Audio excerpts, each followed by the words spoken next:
I'm so excited to be in here. I'm back in my house, right? Not in my mom's house like last week. And we have a lot of new members since last week, so that's really fun and exciting. So welcome to all of you, and welcome to all of my, I don't say old members because the group itself is pretty new, but I'm so grateful for all of you. And I hope that you enjoy today's live. So today we are going to be making really, really amazing and delicious garlic lemon kale. And I wanted to make this because I always thought the kale was really good. That's not true. I had it at people's houses and I did know that it was disgusting. But I kind of forgot because whenever I made it, it would be really good. But I've been getting reminded lately of how bad it is. Because apparently as easy as it is to make good. Hey, Kayla! Hi, Joanna. Apparently as easy as it is to make good, it is also just as easy to make bad. And I'm learning that about a lot of foods actually, which is part of the motivation for this, to give you guys the easy way to make it good so you don't have to do the easy way to make it bad. So I find that a lot of times when people try kale or eat kale, they think it's disgusting because they say it tastes like grass. Hey, Shira! And they say it tastes kind of like dirt or grass, that it always hurts their stomach. People are always surprised to hear that that's actually really common. And I'll explain why in a second. And also that it just like turns brown looking and is gross, and like, do you have to massage it? Like, I thought it's so difficult and takes so much time. So I want to get rid of all that, because if it was difficult and tasted bad and hurt my stomach and was hard to make, do you think I would make it? The answer is no. So to go through in that order, first of all, if you ever eat raw kale, it will taste gross. Maybe if you put a really thick layer of some kind of amazing dressing, you can mask it, but then I just think it tastes like grass with dressing on it. So I do not recommend ever eating it raw, and I don't recommend eating it raw because it's not meant to be eaten raw. Only animals with more than one stomach ever eat it raw. No traditional peoples ever did. It's very, very difficult to digest raw, and because it's also this. Remember, I spoke about this actually with the Brussels sprouts. Kale is also part of the family of the cruciferous vegetables, so it has a lot of goitrogens. So it's not just that there's a lot of fiber, because even if you juice kale, it can also give you trouble in your stomach. It's not just the fiber part of it. It's literally the kind of molecules that it is, that when you cook it, the problems with it become neutralized, and then it doesn't hurt your tummy anymore, and it stops tasting like grass if you cook it properly. Hey, Mariana. So that's what the thing is. I don't recommend raw kale ever for those reasons. Won't hurt because it'll hurt your stomach, and it will make you gassy and will taste disgusting. So like, why would you ever want to do that? Not me. So how do you make it is the question. So first of all, I'd always recommend eating it cooked, because then you avoid the first two problems. And the second is, but how do you make it taste good? Like, if you just steam it, then it's like, I don't know, you have to be like a real vegetable lover to eat it then, and even then I don't think it's really that good. Like, I love vegetables, and plain steamed kale is like, I don't know, I have to be really in the mood. But the way that I'm going to show you how to make it right now, I'm always in the mood. And like I mentioned when I posted the picture, it literally like pretty much never gets to my table. Like, I make it, and I make as much as I can fit in the pan, and usually by the time like I put it on the serving plate, if I'm feeling fancy and I put it on a serving plate, then by the time it gets to the table, like, everyone has eaten it. Like, everyone in my family just comes and like picks at it. So we're gonna make it right now. It's super easy, of course. Okay, you want to see my kitchen for a sec? Here we go. So this is my stove. It's clean today because my amazing cleaning lady, who I adore, you might see her, she's here, is here. Look at those cookies. Those are the amazing cookies that we've made together. Here's the pan we're going to use with my broken top, because I just keep forgetting to get a new one. And here's the bread. There's our Passover bread, except for this one has flax seeds, so on Passover I won't use flax seeds, but here it is because it's a staple in my house. And here is the counter where we're going to make the magic happened, I suppose, just for a second. Okay, so I'm flopping the camera.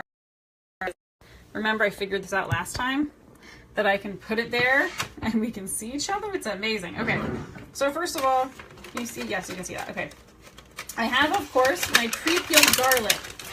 Because you guys know me, I never peel garlic. You know what happens when I buy the garlic in the head? It just like gets old and moldy and gross. That's what happens. Because every time I'm like, oh, I want to use it, and I'm like, I can't be bothered to peel it.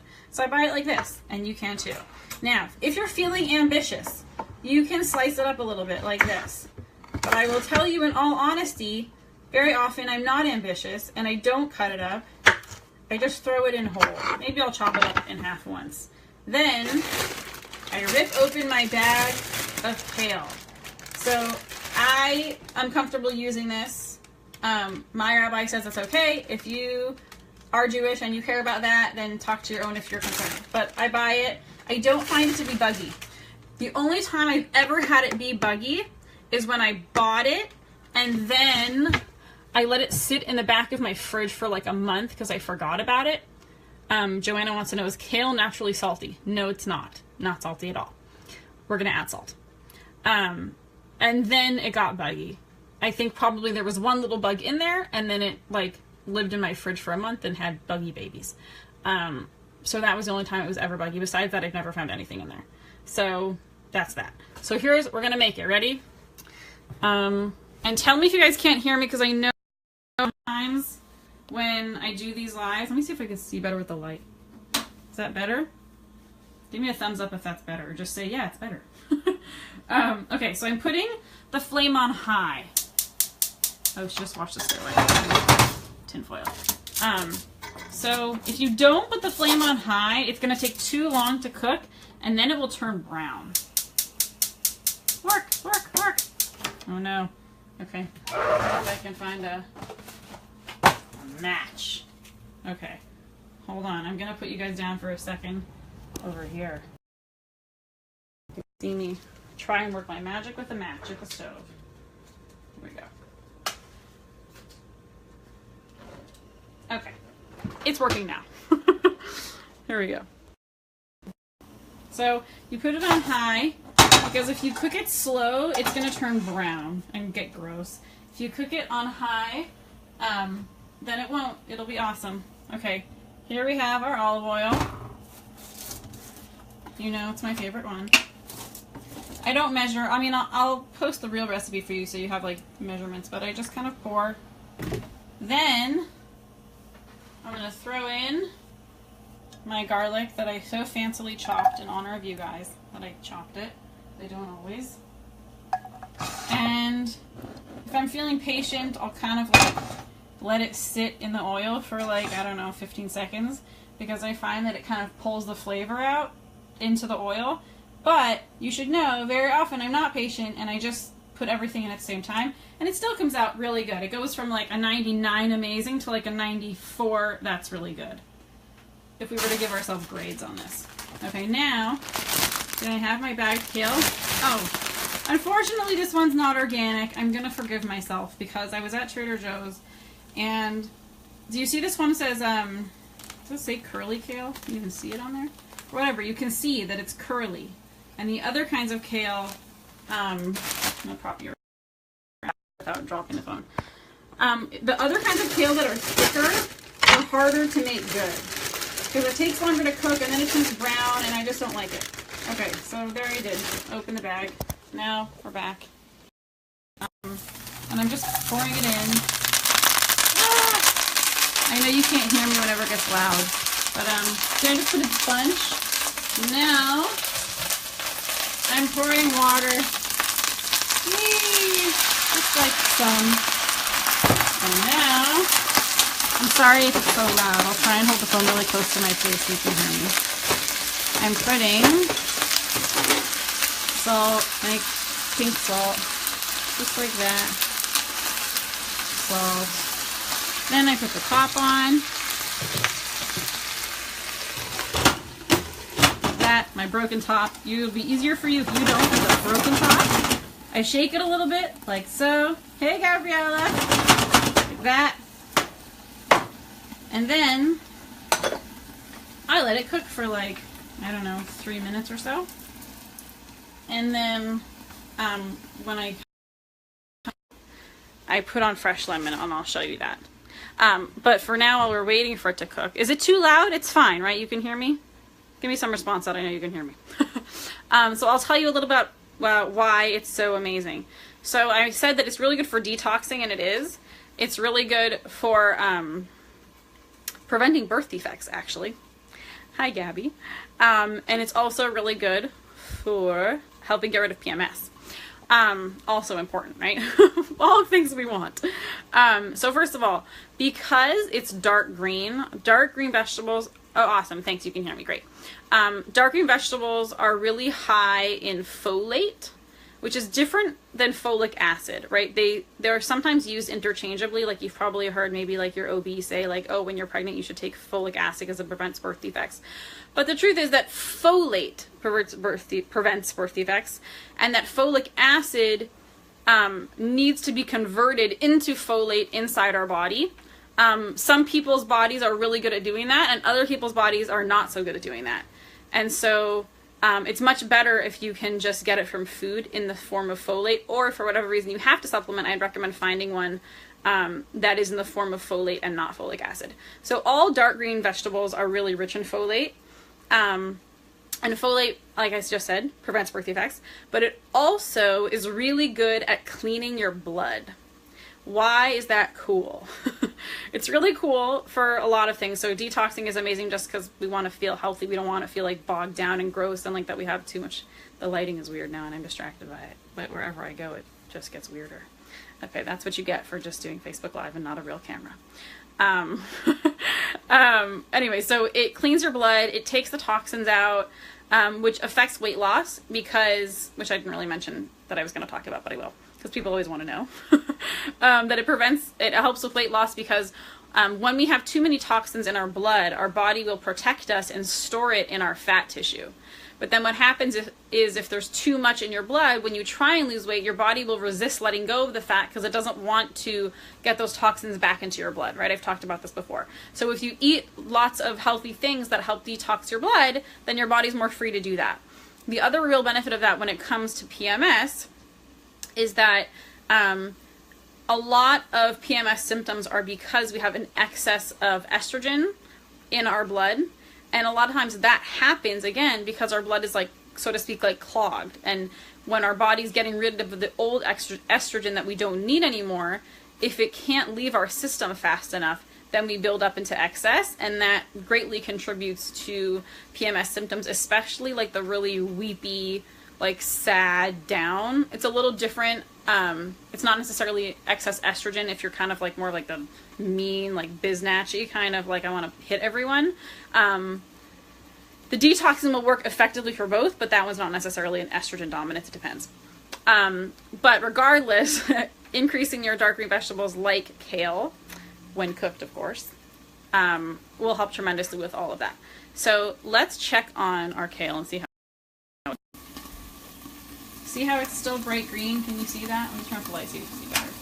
Yeah, you can see better. Okay. I'm going to give it a little shake. Shaky.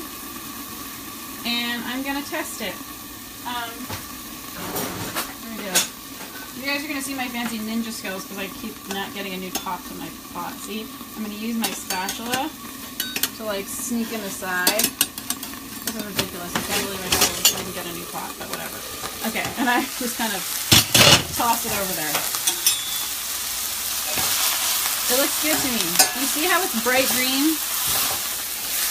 Bright green, and let's put a light on now. See, bright green, and most of the water is absorbed.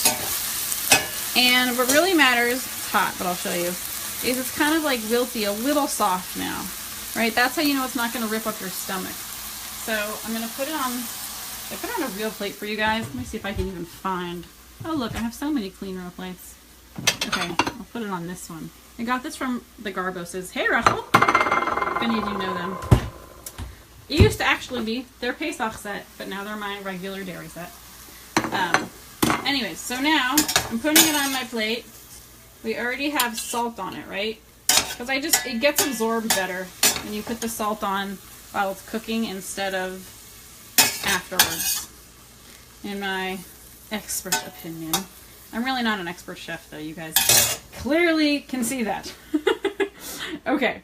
So I'm gonna flip this around as I so fancy cut my lemon. So here's my kale right here. Here's my lemon. Now, if you want to ruin it, go put on that nasty bottled lemon, and then it will taste disgusting. So go ahead. You don't have my blessing, but you get a real lemon. So pretty. And the truth is, I actually kind of pick out the seeds, because if you accidentally get seeds in there and then you take a bite of it, it's going to taste like really bitter and disgusting. And then you just like go to town. Oh look, one fell anyways. That's okay. Okay. If you like lemon, then put a ton. If you're like okay with lemon, then put less. Like in my house, we like to make it swim in lemon because everyone just like licks it. So that's it. It's ready. You want to see me try it? I'll even use a real fork for you guys because I'm standing right here and they're right here. Okay, here we go. Yeah. That's really good. Anyone who wants them can come over right now. If you're nearby. I'll show it to you again really fast. Can you see? See? You can see both of us. It's so yummy. And it's ready. And it's done. And it was super fast. Oh, and cool trick. If you put, like if you want to make this and then serve it later cold, don't put the lemon on now. Only put the lemon on right before you eat it. Like, remember I had that pretty picture? Because I served it last Friday night for Shabbat dinner. With Shabbat dinner, not only. So I did all of this part except for the lemon. And it stays bright green. And then I just served it like you saw with like the lemons cut all around it. And then you put the lemon on yourself right before. And it's just super duper good cold and super duper good hot, obviously. And in the interest of making your life less crazy, I was going to say, after a lot of thought, although it really wasn't that much thought, I saw that a lot of people were really, really excited about the Passover webinar, and then they were like, oh god, that's kind of out of my budget. And I was like, oh, but it's going to be so much work for me, I really can't lower the price. But then I was like, oh, but like, I really want to make it for you, and I want you to be able to get it. So, I'm going to do it, I'm going to lower it. For next year, it's for sure not going to go down, but right now, we're still a relatively new group. And you guys are all like my, what do they call them? Early adapters. The people who join early before it's hip to join things. That's what I feel like you guys are. So I'm going to lower it to $47. So I'm going to put up the link within the next couple of hours. Hopefully the next like 10 minutes, I'm hoping. Because I'm just finishing, you know me, I'm working on my technology skills. Getting it all up and running for you to like be able to click things and have it work. That it'll be $47 from now until Friday. And then I'm going to make it on Sunday, because I'll do some of it live with you, but some of it, like, you're not going to want to sit there while I actually chop up everything. I'll make it look faster for you when you see it. Because I'm going to, like, as you know, I'm going to make videos for everything. And I will have it ready for you on Monday, which is super exciting because, and guess what I'm titling it, guys? I'm titling it, Make Passover Sane Again. Thanks, Kayla. Because I feel that, Passover is supposed to be about liberation and about getting out of tough situations. But I feel like for so many people, the thought of Passover like induces panic attacks. And so if I can do anything to help that, I want to. And also just because, I don't know, I'm a real minimalist and I don't like things to be hard. So I'm doing my whole shopping list. I'm going to show you guys basically everything I'm going to make. I mean, the truth is I'm going to make more for you than I'm actually going to do, because the truth is for myself, I don't even like make my oven good for Passover. I do everything on the stove, and we make it like very simple for a week because that makes a lot more sense to me than like going through the trouble of like doing my oven. But I'm assuming that you guys probably want to do your oven, so I'll make things in there too. Anyways, so I'll post that soon. If you guys have any questions, let me know. I hope this was helpful. You want to see the kale one more time? I'll hold it up for you. Drop the fork. Okay, I love you all. Welcome to all my newbies. Welcome to all the oldies. If you guys are old, I'm old. And, yeah, okay, I'll talk to you soon. Bye.